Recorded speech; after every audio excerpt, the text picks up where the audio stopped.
네, 여러분 반갑습니다. 네, 금강경 전 시간에 이어서 529페이지 보겠습니다. 중간에 보겠습니다. 오늘날 불교에서는 항시 아미타불을 웸니다. 저는 이에 대해 부처님을 대신하여 참으로 불만입니다.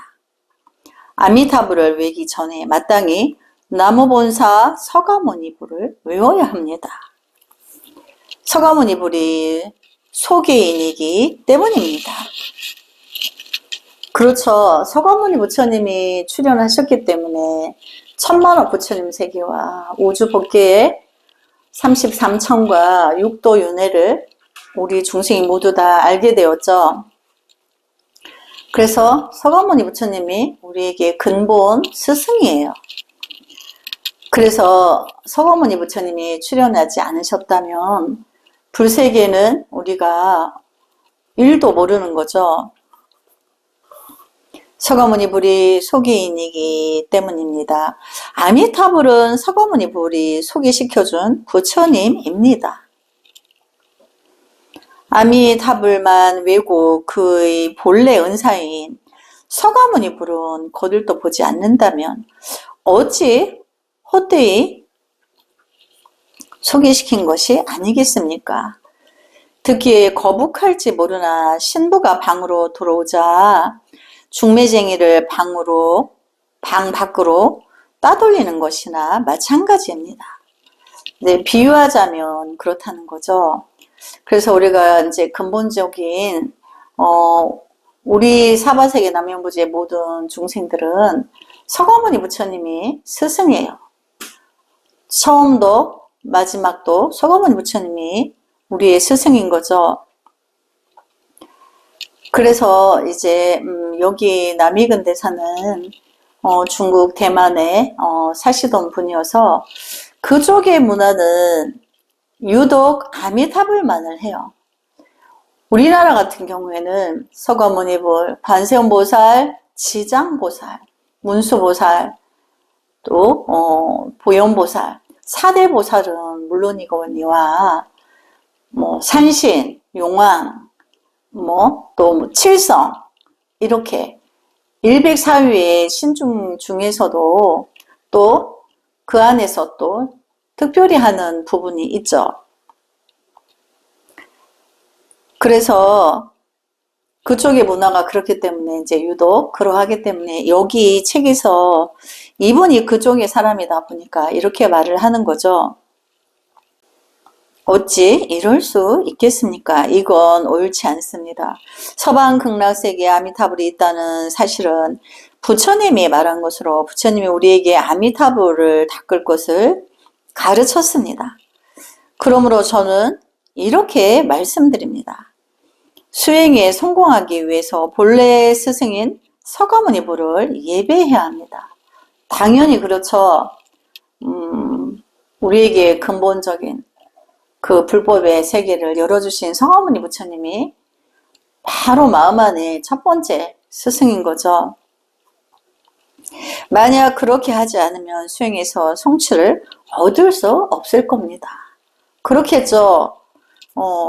근본의 스승의 불세계를 열어주신 스승은 마음에서 외면하고 아미타불만 그냥 극락세계에 가서 내가 죄가 많아도 무조건 극락세계에 가서 왕생하겠다.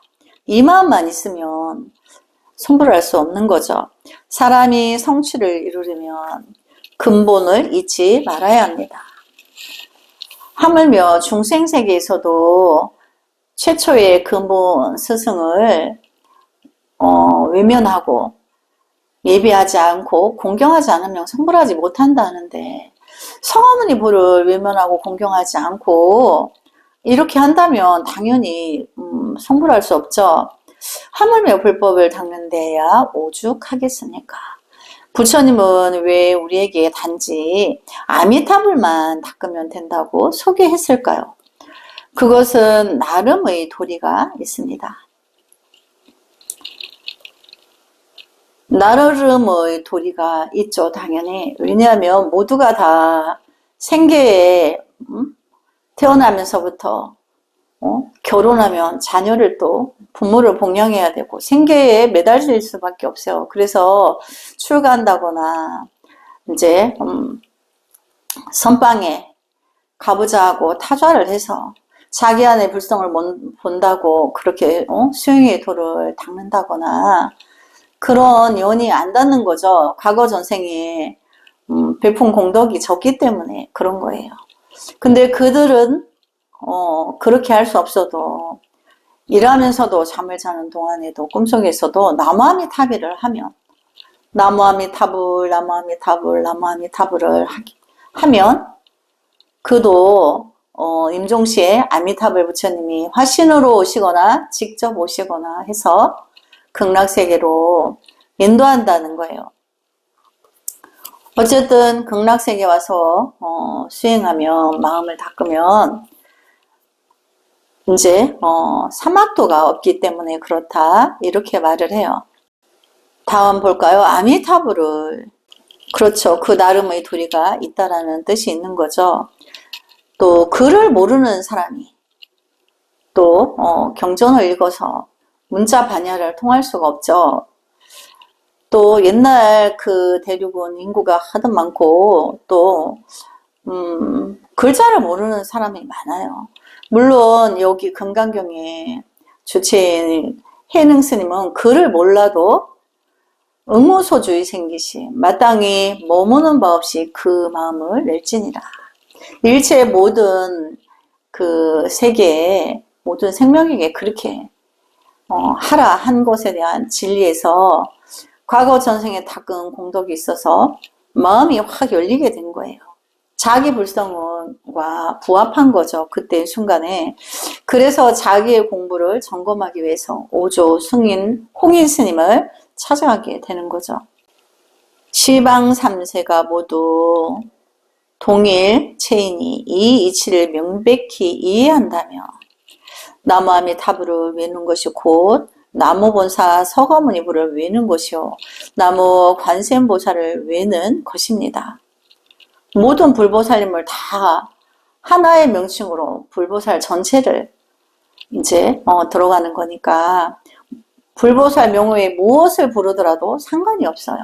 그 진정한 이치를 깨닫고 나면 무엇을 불러도 상관이 없다는 거죠.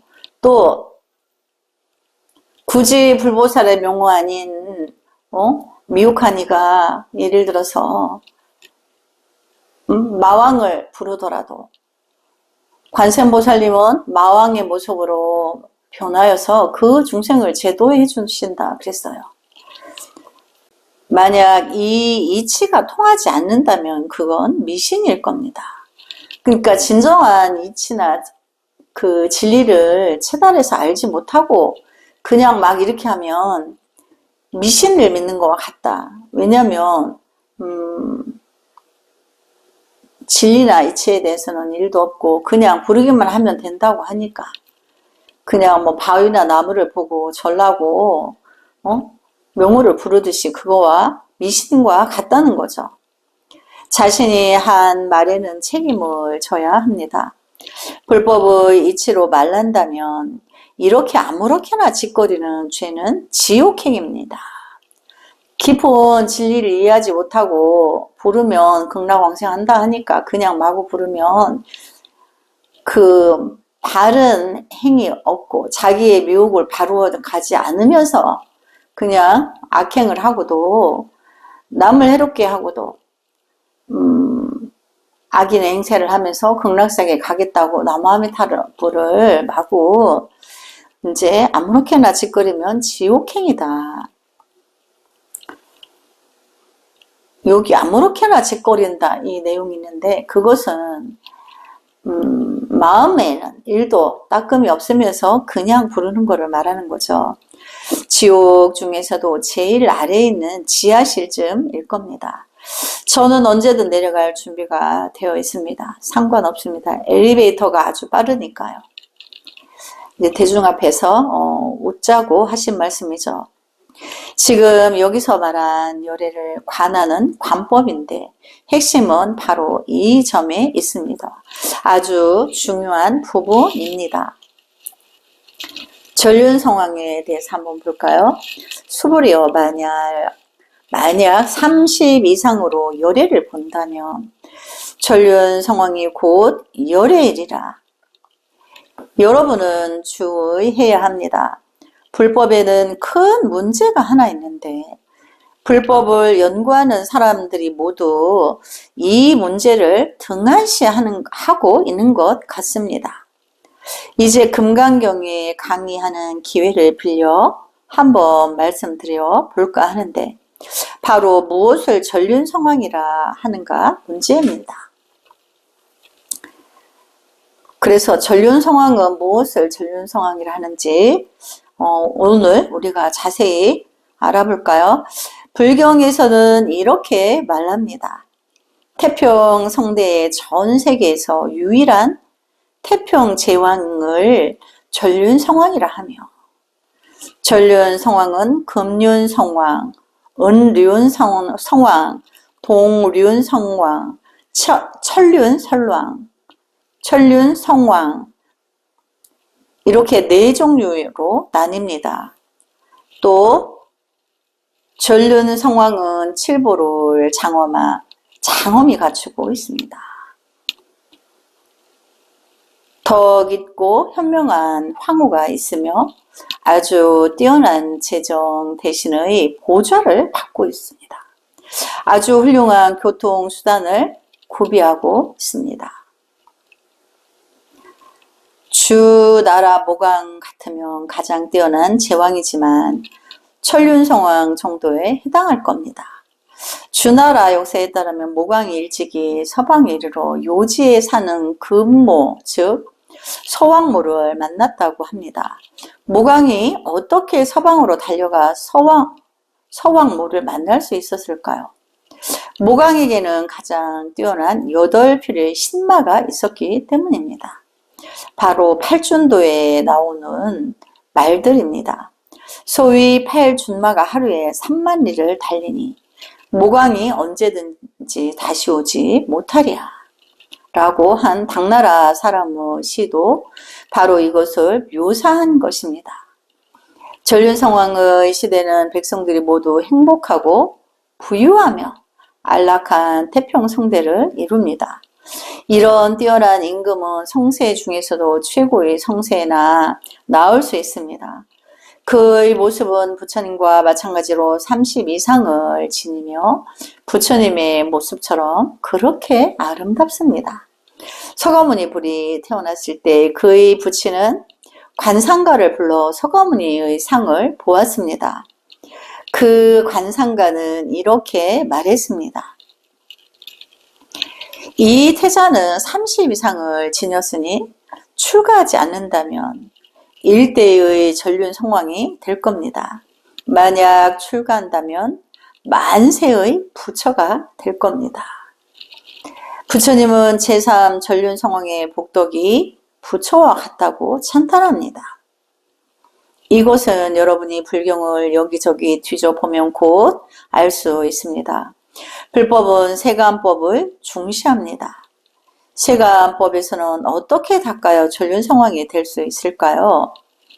태평성대는 어떻게 해야 시연될 수 있을까요? 모든 중생이 일체의 선법을 닦을 때 비로소 태평성대가 도래하며 비로소 전륜성황이 출현할 수 있습니다. 공자는 늘 요, 순, 우 3대를 말했는데 이는 전륜성황의 시대와 같은 것입니다. 부처님은 화엄경이나 각종 위대한 경전에서 말합니다. 어떤 사람이라야 투태에서 전륜성황이 될 자격이 있는가? 십지보살이 다시 온다면 비로소 전륜성황이 될 수 있을 것이다. 부처님은 시왕의 공덕이 부처와 동일하다고 찬탄합니다. 여기서 부처님은 십지보살이 인간의 투태에서 오면 전륜성황이 될 것이다. 온 나라를 백성이 행복하고 부유하게 안락하게 그렇게 정치한다는 거죠. 그리고 또 부처님은 비유하죠. 시왕의 공덕이 부처와 동일하다고 찬탄합니다. 시왕은 우리 이제 10대 대왕이죠. 죽어서 만나는 10대 대왕이에요. 시왕이란 10명의 왕은 누구일까요?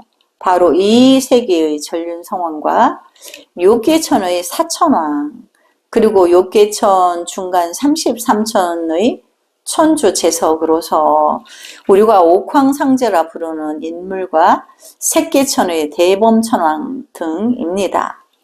불경에서는 이 10대왕의 공덕이 모두 부처님과 같다고 말합니다. 단지 한 가지 차이가 있다면 이들이 아직 도를 깨닫지 못했다는 것입니다. 그러니까 이제 외견상은 그런데 마음은 아직 도를 이루지 못했다. 그 뜻인 거죠.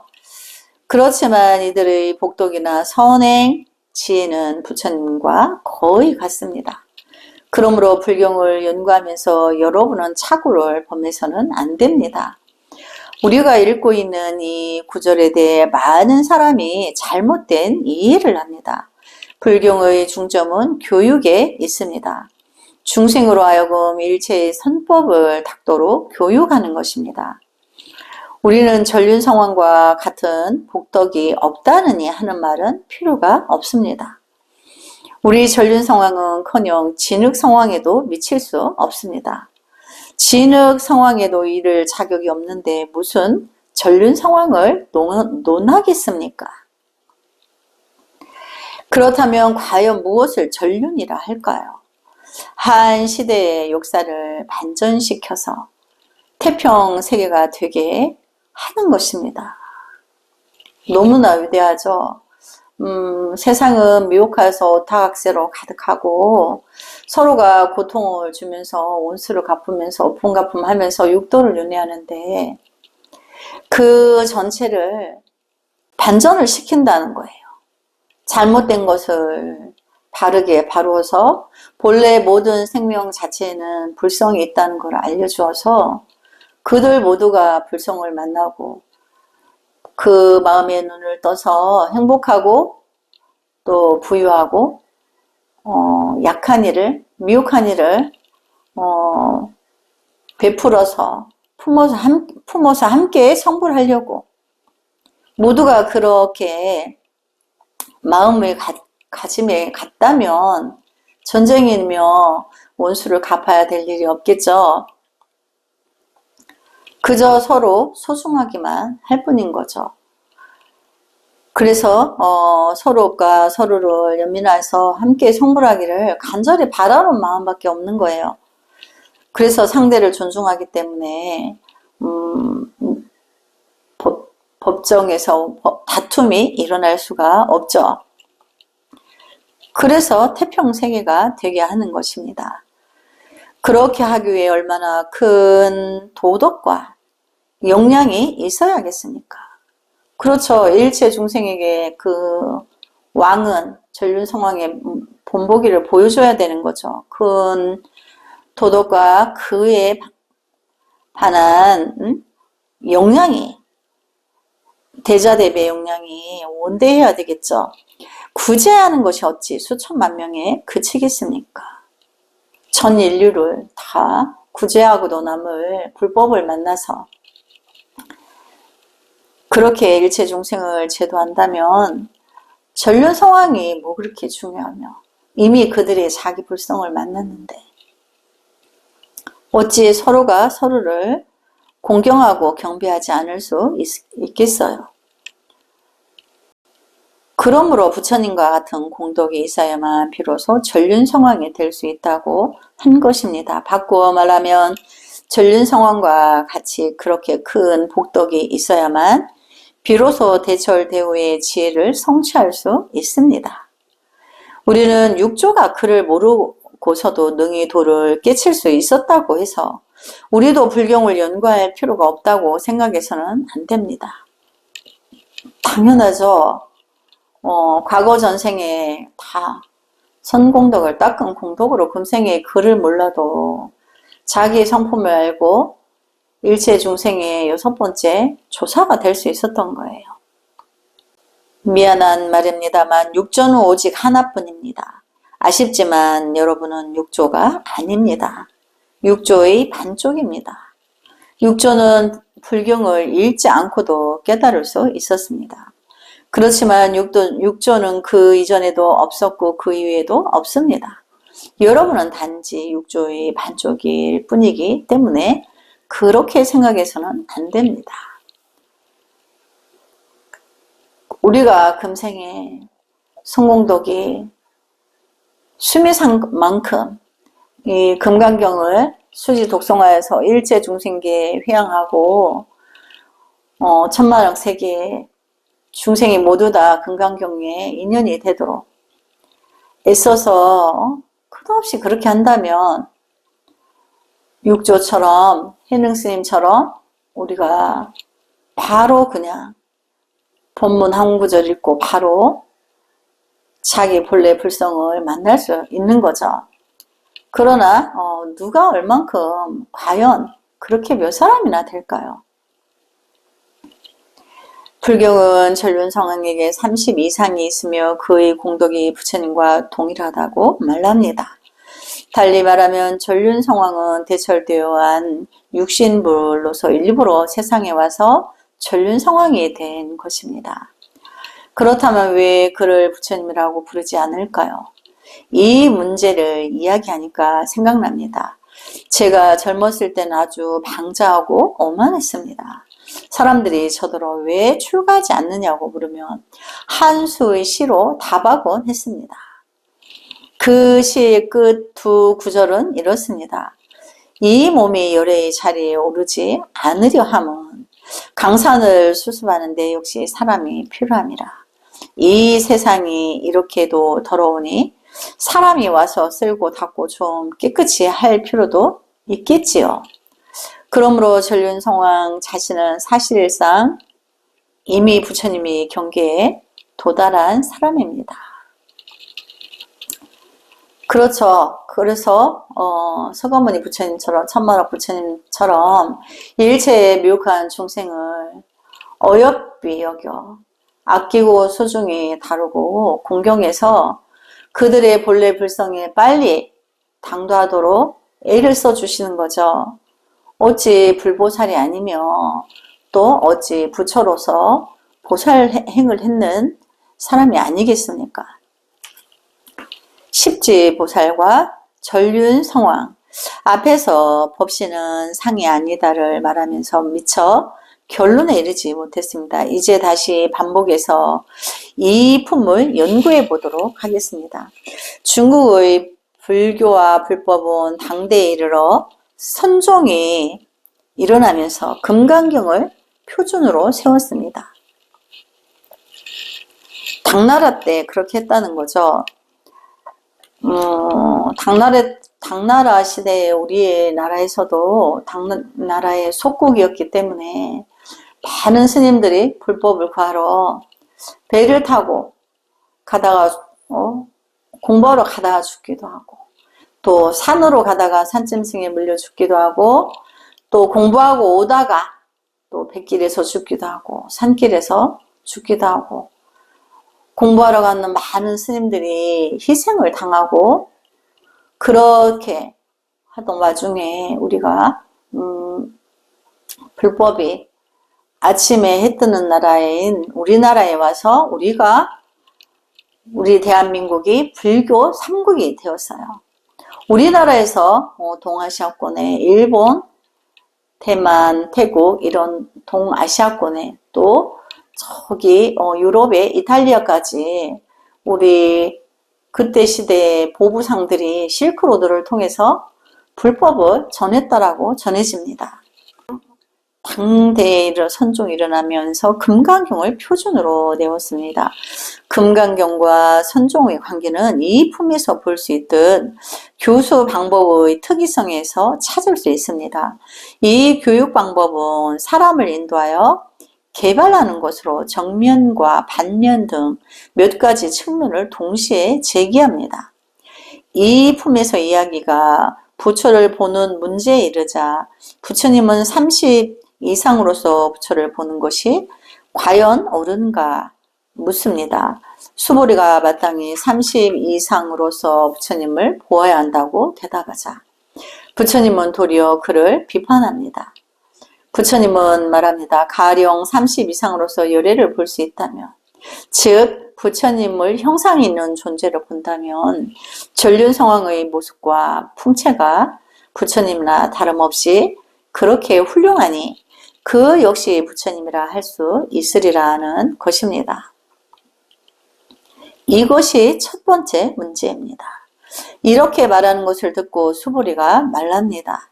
그렇게 말씀하시는 것을 들으니 30 이상으로서 열애를 보아서는 안 된다는 것, 즉 색상으로서 부처님을 보아서는 안 된다는 것을 알겠습니다. 색상으로서 부처님을 보는 것에 대해서는 앞에서 이미 살펴본 바 있습니다. 불법을 배우면서 거의 대부분의 사람들이 모두 색상에 집착합니다. 그렇죠. 모든 절에 가면 우리나라에도 모든 불상이 있죠. 불상을 부처님으로 이렇게 형상을 이렇게 그린다는 거죠. 근데 그것이 집착으로서 그렇게 늘 그렇게 따른다는 거예요. 그러나 부처님은 그런 모든 절에 있는 각각의 불보살님의 상에 그런 모습으로 우리가 볼 수 있는 게 아니고 만날 수 있는 것도 아니고 내 안의 불성을 만나서 비로소 나의 불성과 천만호 부처님의 불성과 하나의 부분이기 때문에 비로소 천만호 부처님을 다 직면한다고 그러는 거예요. 색상으로서 부처님을 보는 것에 대해서 앞에서 이미 살펴본 바 있습니다. 불법을 배우면서 거의 대부분 사람들이 모두 색상에 집착합니다. 가령 우리 공부하는 사람들은 오늘 기색이 좋습니다. 원기가 왕성해 보입니다. 완전히 젊음을 되찾으셨군요. 라는 말들을 하는데 이들은 모두 색상에 집착한 것입니다. 우리 중생계가 대부분 그렇죠. 아이고 요즘 얼굴이 보기 좋다. 뭐 좋은 거 먹었느냐, 무슨 좋은 일이 있느냐, 요즘 얼굴이 뭐를 해서 그렇게 밝고 좋아 보이느냐, 이렇게 이제 상에 집착해서 그렇게 말을 한다는 거죠. 상에 집착한다는 인지도 못한 채 그렇게 말을 하고 있는 거죠. 색상은 실제로 존재하는 것이 아니기 때문에 오래 지속될 수 없습니다. 법신인 본체가 잠시 작용한 것일 뿐 진실된 것은 아닙니다. 그러니까 색계는 물질계죠. 그래서 법신이 잠시 불법의 원대한 불가사의한 공덕의 작용으로 잠시 화신이 나타난 것처럼 물질계는 법신계에서 보면 그렇다는 거죠. 그래서 우리 삼라만상의 모든 물질계가 화신하는 게 또 없는 거예요. 그래서 우리가 이제 도처에 성인의 그 행위를 하고 계신 분들은 과거 전생의 불보살님들의 화신인 거죠. 인간의 수행자도 그러할진데 산천초목은 이러면 그 역시도 마찬가지. 다 화현으로서 일어났기 때문에 또 본질은 그게 또 하나에 그래서 84,000가지로 된다는 거죠. 색상은 열매도 아니요 씨앗도 아닙니다. 그러므로 부처님은 이 이치를 덧붙여 설명하고 또 개송으로서 결론 삼아 우리에게 특별히 경고합니다. 만약 형체로서 나를 보고자 하거나 소리로서 나를 구하고자 한다면 이 사람은 삿된 도를 행하는 자로서 열애를 볼 수 없다. 이 이치는 앞에서 이미 살펴보았지만 그 속에 포함된 의미가 아주 많습니다. 무릇 불법을 배우는 사람이라면 모두 한번 깊이 생각해 볼 필요가 있습니다. 그렇죠. 자기 자신은 그렇지 않은지 깊이 사유해 봐야 되죠. 아, 나도 어디 어느 때 내가 좀 그랬던 것 같아. 아, 나 이거 이렇게 하면 안 돼. 상에 집착하고 상에 몰아가고 이렇게 하면 안 된다. 그것을 또 참여하면서 누군가가 상에 집착할 때 그걸 바루어 줄 수 있어야 돼요. 자기를 항상 점검하고 자기 반성이 따르고 늘 자기가 청정하려고 수없이 자기를 닫고 수행하는 사람은 미혹한 사람이 어디에서 미혹해져 있는지를 바로 알아서 그 미혹을 바루어 줄 수가 있습니다. 그래서 이제 우리가 미륵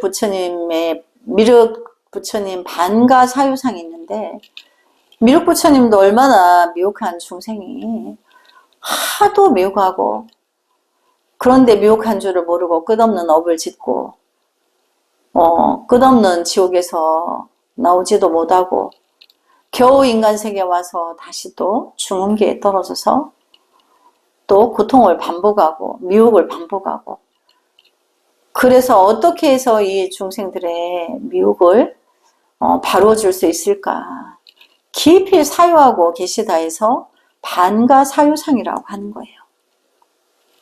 두 번째 문제는 이 품에서 언급한 전륜 성황에 관한 것입니다. 이것 역시 앞에서 살펴보았습니다. 일반적으로 불법을 연구하면서 왕왕 불법에 대해 완전히 세속을 초월한 사상으로 해석하기도 합니다. 그렇지만 사실 불경에서는 제3 전륜 성황의 공덕을 언급합니다. 화엄경에서도 부처님은 말합니다. 단지 십지보살만이 비로소 몸을 바꾸어 전륜 성황이 될 수 있고 또 천하를 태평하게 할 수 있다고요. 전륜 성황은 세상에 다시 없는 사람입니다. 역사상 1000년이 흘러야 혹은 몇백 년이나 흘러야 비로소 출현할 수 있습니다. 맹자가 500년 후에 왕도가 일어날 것이라고 말한 것과 같습니다. 인류 사회의 태평이라는 것은 그렇게 간단하지 않습니다. 그렇죠. 워낙 업이 많아서 업이 중하여서 중생들이 전륜 성황에 서거모니 불이 천만억의 부처님이 자기 안에 불성이 있으니까 자기의 불성을 만나서 부처와 같은 성품으로 세세생생을 영유해라 해도 그러지 못하는 거죠. 그래서 인류 사회의 태평이라는 것은 그렇게 간단하지가 않습니다. 반드시 전륜 성황과 같은 막대한 공덕이 있어야만 비로소 한 시대의 태평을 이룰 수 있습니다. 이 때문에 부처님은 제3 전륜 성황의 위엄과 덕을 찬탄하는 것입니다. 사람이 성불을 하는 것도 쉽지 않지만 전륜 성황이 되는 것 또한 그렇습니다. 많은 선행을 하고 많은 공덕을 닦아야만 비로소 그것을 이룰 수 있습니다. 세간법과 부처님의 공덕 간에는 조금의 차이가 있을 뿐입니다. 바로 반야의 지혜에서 차이가 있습니다. 전륜 성황이 부처님이 아닌 것은 명심견성이 없기 때문입니다. 전륜 성황이 만약 명심견성을 갖춘다면 재가 불이 될 것입니다. 그렇죠. 부처의 명명백백한 지혜를 천만억 지혜를 다 갖추게 되는 명심 견성을 한다면 재가 불이 된다. 또 하나의 성화문이 불이 되는 거죠. 화엄경에서 표방하는 몇 분 제왕들은 모두 부처로서 스스로 이미 도를 깨친 사람들입니다. 우리는 앞에서 불경에서 말하는 시왕의 공덕에 대해 살펴보았습니다. 시왕에 포함된 의미는 아주 많습니다. 부처님은 지옥에도 시왕이 있다고 말합니다. 비록 모두 귀왕이긴 하지만 우리가 귀왕이라 판단하기는 쉽지 않습니다. 귀왕이라 하더라도 공덕이 있습니다. 즉 악도 중에 몸을 드러내어 중생을 교화하는 것으로 이것 역시 공덕을 성취한 보살의 경계입니다. 천인 경계의 속이나 6개의 천의 사천왕 역시 공덕을 성취하여 천왕이 된 이들입니다. 달리 말하면 사람이 리더가 되어 천하를 태평하게 하는 것도 부처님이 되는 것이나 마찬가지로 어렵다는 것입니다. 다른 점이 있다면 바로 견지 방편입니다. 즉 도를 보는 문제입니다. 이 품에서 말하는 바는 형체나 소리로서 도를 볼 수 없다는 것입니다. 바로 금강경 전반에서 말하고 있는 상에 집착해서는 안 된다는 것입니다. 불법을 배우면서 상에 집착한다면 법신을 볼 수 없습니다. 그렇죠. 어떤 미미한 티끌만한 상도 집착하면 자기 불성을 만날 수 없기 때문에 그래서 절대적으로 자기 아상, 인상, 중생상, 수자상에 절대로 일도 없어야 되는 거죠. 아상, 인상, 중생상은 4대의 원칙으로서 어떤 상에 집착하더라도 모두 법신을 볼 수 없습니다. 이 때문에 색상으로서 나를 보고자 하는 것이나 소리로서 나를 구하고자 하는 것은 모두 틀렸다고 한 것입니다. 부처님은 왜 형체로서 열애를 보거나 소리로서 열애를 보는 것이라 말하지 않았을까요? 왜 고의로 열애라는 말을 쓰는 대신 나라는 말로 표현했을까요? 이건 결코 번역상의 수법이 아닙니다. 소위 명심견성이란 최후로 우주와 동일체가 되는 것으로 만물과 근원이 같은 나를 찾는 문제입니다. 바로 생명의 본원인 나를 찾는 문제입니다. 이것은 소리나 형체 모두에 집착하지 않고 일체에 머무르지 않는 것으로 바로 대승의 시민, 마음의 도장인 무주와 무상, 무원입니다. 금강경 전반에서 말하고 있는 것이 바로 이 세 가지 요점입니다. 무상, 무원, 무주 이것이 금강경에서 말하는 세 가지 요점이라는 거죠. 이 경계에 이르러만 즉 소리나 형체를 떠나야만 비로소 도를 볼 수 있고 진정으로 부처님을 볼 수 있으며 또 나를 볼 수 있습니다. 그렇죠. 자기의 선정삼매에서 어느 단계에서 나가 없어지면 아상인상, 중생상, 수자상이 쉬고 그쳐져서 나를 잊어요. 그래서 삼매에서 3일씩 7일씩 타주화한 상태로 그렇게 시간이 지나가는 경우가 허다하죠. 그렇다고 해서 그게 다는 아니지만 어쨌든 그런 과정을 통해서 그런 타자의 수행을 통해서 어느 날 자기의 불성을 만나게 되는데 그거를 견성이라 한다 이렇게 말하는 거죠. 네, 오늘 여기까지 공부하고 다음 시간에 이어서 하겠습니다. 남은 서가모니불 성불하지 않겠습니다.